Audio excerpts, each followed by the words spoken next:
Jerome, nipo kwenye amri hapa. Nipo kwenye amri hapa.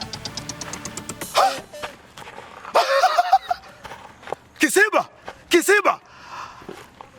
Nimefika Kisiba, mkoani Mbeya, wilaya ya Rungwe, katika kijiji cha Masoko, ndipo ziwa hili lilipo. Ziwa la Kisiba ni moja kati ya maziwa ambayo yanatokana na volkano. Ziwa hili lina samaki pia.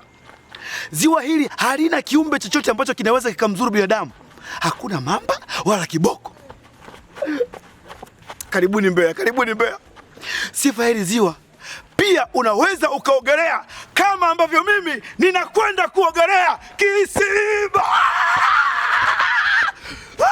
Uzuri wa ziwa Kisiba ni matokeo ya mlipuko wa volkano na kutengeneza kama bwawa. Wenyeji wa eneo hili la Masoko waliliita ziwa hili Kisiba, ikiwa ina maana bwawa.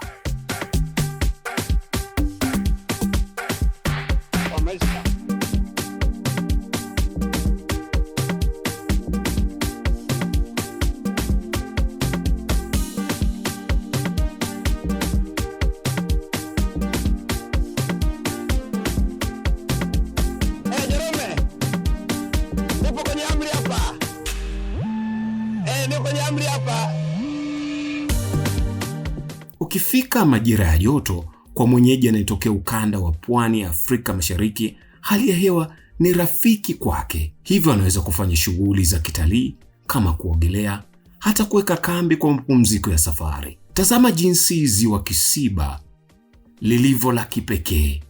Hii ni Mbeya, tajiri wa wingi wa maziwa ya Kreta.